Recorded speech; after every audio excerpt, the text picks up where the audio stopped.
Hello, I'm going to turn my camera off now because we've worked out that makes the sound and everything flow a bit better. So fingers crossed, as I was saying, that people, animals and Wi-Fi behave themselves. Thanks for joining us for this. As the slide says, I'm going to talk a little bit about a peer review process that we are co-producing and testing out to look at and assure the quality of positive behavioural support training. There we are. So, I've introduced myself, so as Hannah, I'll talk a little bit about the background and what we're aiming for and the process, and then questions. So the background to this was that on who works for Skills for Care. I'm sure in all of our presentations today, there are lots of different points of view. So my reason for wanting to try this is I felt there are issues around positive behavioural support training for staff, particularly in adult social care services, because that's what my remit is, but I hear similar from people in health and education. So in terms of people looking for good training for their staff, and also people who are family carers, training for them, that there's a lack of consistency in the training that's offered. It's difficult to compare what one learning provider might offer against another. Frankly, people use the term PBS to describe training that doesn't, to me, as not a PBS expert, but as someone who knows a bit about it, doesn't to me look like PBS, but looks like control and restraint or behaviour modification. And we have the PBS Academy training standards and competency framework, but I think it's fair to say most learning and development doesn't yet completely cover it. Certainly there is lots of stuff out there that you could go and buy as PBS training that doesn't seem to bear any relationship to the training standards or the competence framework. So we decided that what we wanted to do was test out a peer review model to improve the quality of the PBS training. It was off years of discussion, really, and lots of people saying that they felt that training should be accredited, but people wanting the training that they thought was good accredited, and different people thinking agreed standard that you could yet base accreditation on, and obviously lots of concerns about if you did have an accreditation, what would the costs of that be? So I'm hopefully not undermining any argument or development of accreditation. If somebody can do it, that would be fantastic. But in the meantime, we wanted something that people could use practically, to draw, even just to draw a baseline that said above this it is PBS training and below it maybe it isn't. So the vision here, lots of words here, and I've kind of left them in on the assumption that if anybody wanted these slides, you could have them, but we wanted something that's going to assess against what contemporary research is agreed is good, and which we hear that would be independent, transparent, and would help people looking to buy training make informed decisions. And for now, we want something that's as affordable as possible, that's practical, even if it's not perfect, that has benefit for those who take part in it, and could be self-sustaining. It isn't going to rely on somebody putting a load of funding in to make a scheme work, or it isn't going to add an extra cost burden onto what's already quite a stretched system. So this is, if you will, my mood board that I shared about 18 months ago when we started with a group of learning providers who wanted to get involved in this, and people who do person-centred planning will see that idea of having a path to where you want to get to, not necessarily knowing every detail of it, and not necessarily knowing exactly where you'll end up and what that will look like, but trying to base it on that idea that much in the way that you would do a person-centred plan with someone, you might have your idea for what perfect would be, but you work towards what will make this a bit better. and important that this is a peer review. So it's about people working with us to co-produce this. This isn't Skills for Care imposing something on people. It's completely voluntary for people to get involved, and it's based on the people getting involved and working with mutual respect from and to each other and learning from each other. This is a very interesting diagram of how we decided we would do it, which is that each review that happens, so if Hannah's training was going to be reviewed, then myself and say Tom from Norfolk would come and review your training. So you've got two people to give that a bit of balance, and then somebody else would reciprocity, that I'll scratch your back, you scratch mine, but between the whole you've got hopefully a level of robustness, but also multiple opportunities to learn from other peers involved in the review.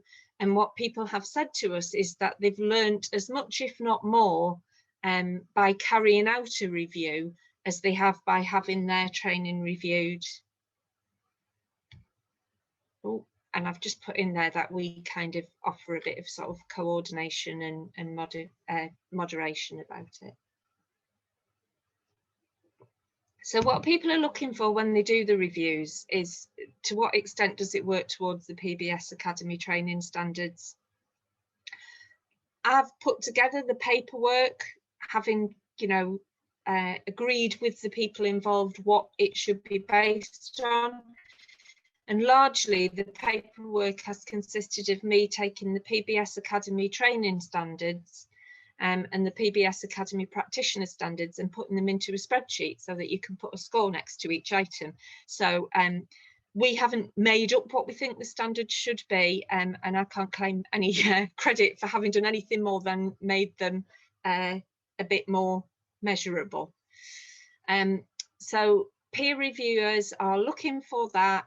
They are looking that the training matches with the definitions that I've listed there. I'm not quite sure why there's a question mark after academy. I don't think I intended there to be one.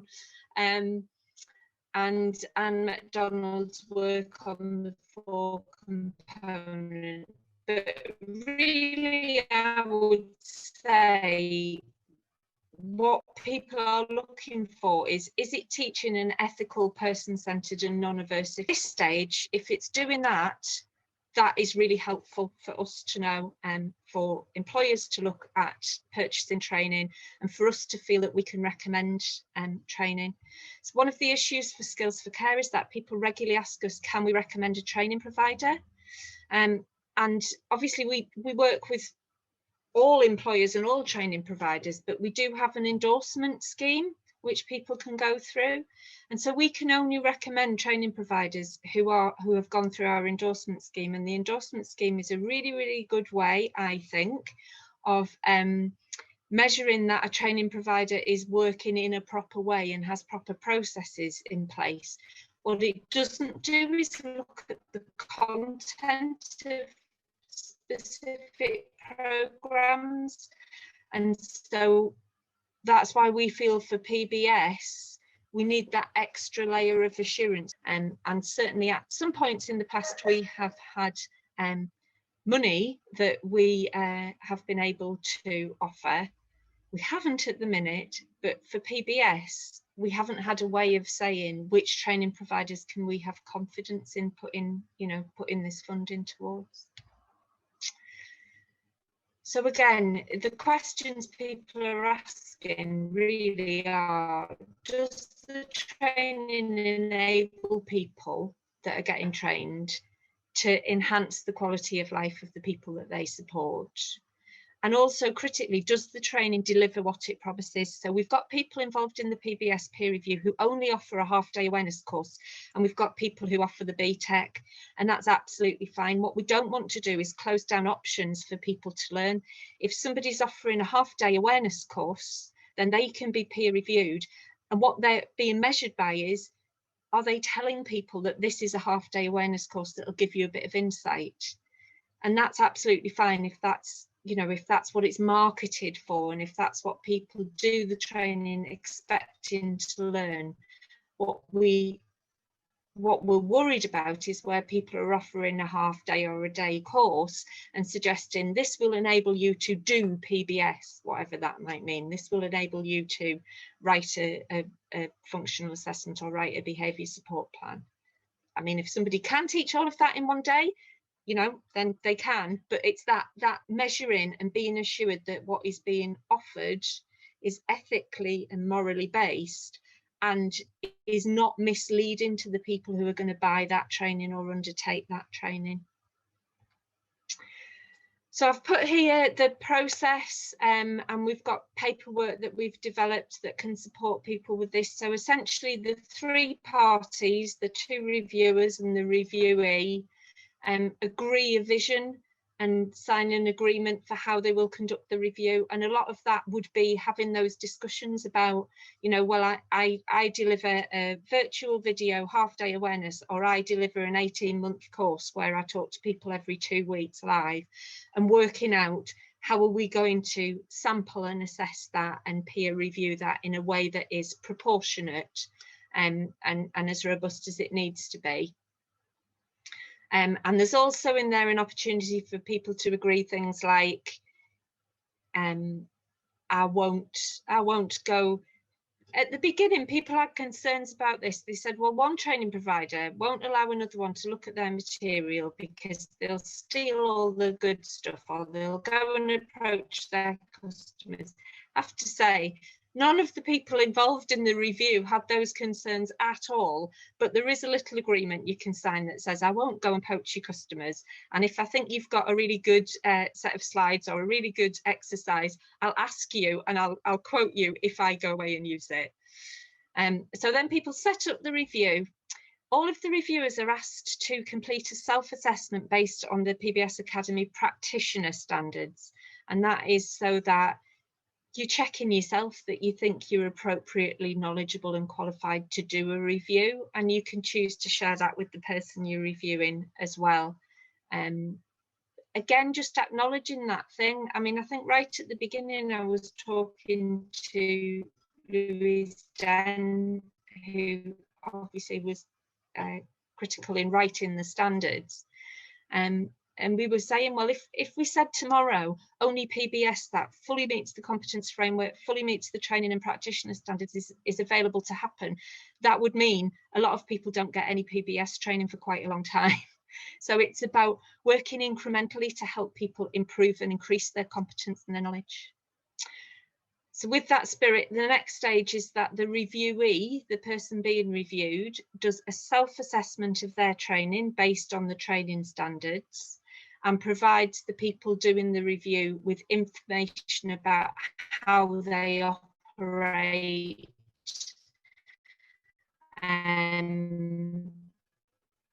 you know, how many trainers do you have, how much provision are you doing. Doing the review, carry out the review, look at the material they've got and the conversations they've had, and observe some of the training happening.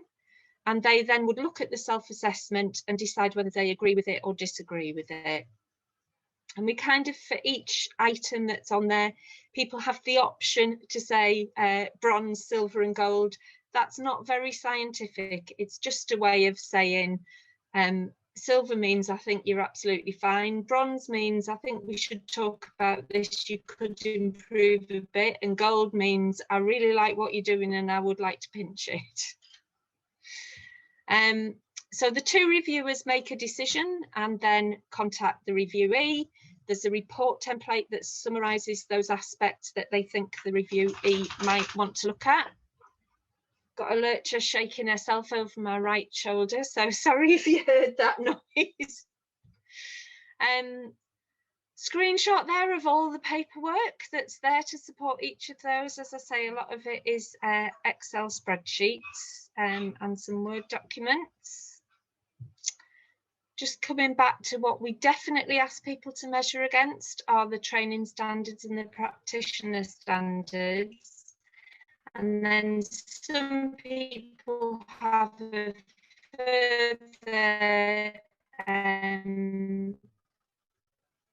further sheet they use about the competency framework, and some people like to This is just a little bit more detail about how it's set up. I think I've covered this, to be honest, people talking about data protection, intellectual property rights, and how they're going to do the review. This is how people use the training self-assessment template. As I say, it's the person doing it themselves, but then the reviewers would want to talk to a selection of people involved in the training. And again, that's going to be really different if it's 2 people as an independent training organisation, or if you're somebody who offers hundreds of training sessions up and down the country all year. Making a decision, as far as we're concerned at Skills for Care, there's really only pass or, dare I say, fail. That sounds not very PBS, does it? Maybe it should be pass or not yet passed. The whole bronze, gold, silver thing, nobody's saying that publicly. The outcome of a review is that people get a stamp that they can use. Sorry, I think I've got a picture of it further on. Let's go to it. Yes, so I'll talk about that in a minute. So people have a look at the domains across the PBS Academy standards for training, and I've listed them there. So people are looking at all of these aspects, what's in the content, the skills and background of the people delivering the training, resources and facilities, when and if that matters again, how the training is delivered, assessed, evaluation, and how people keep records. And then the outcome is that people get like that little stamp there that says it was peer reviewed, and it's valid for between 12 to 18 months, because we're sort of clumping them together so that every 3 months people get their stamp to say you've been successfully reviewed, and people can use that on their website. Once we've managed to get a few people or a few more people through their reviews, we'll be going back to those endorsed providers who say they offer PBS training and saying really that they have to be part of this, or they have to stop saying that they're offering PBS training. And we did also have some people who got involved in this who aren't yet endorsed providers. So we're now saying that they need to go back and work through the endorsement process. Excuse me, because the two are very much meant to back each other up, so that when you're doing a peer review of PBS training, you don't need to go back and check all of those things that you know will already have been checked in the endorsement process. And you know what's been checked because you are a peer and have gone through that endorsement process. So I've tried to be fairly quick there. I would kind of leave with, obviously, we're going to have some questions, hopefully. And if anybody's got anything they want to ask me, contact me. My contact details are on here. If anybody's listening to this and wants to get involved in being a peer reviewer, then there's some steps here. If you get in touch with us, we can have a conversation about that. And then what we basically do is send you all of the documents to have a look at. It's been really interesting co-producing the process because, again, you're trying to sort of square the circle of the people involved in doing the reviews and being reviewed want it to be really robust and comprehensive, and want to check things properly and have their stuff checked really well. But also, of course, we all want everything to be quick and easy and not too expensive and not too time consuming. So we've ended up with the set of paperwork that we've got. We're still calling it a trial because we're still continuing to co-produce and could potentially change any of those stages or that paperwork. But it seems that people are pretty settled that this seems to work fairly well, and to strike that right balance between checking properly and not having something that's so onerous that nobody's got the time to participate in it. So we would send you the paperwork and the process to have a look, and if you then wanted to go ahead and be involved, we could set you up with somebody to review you. And then it's just, if anybody's got any questions that they want to put to me, that would be great.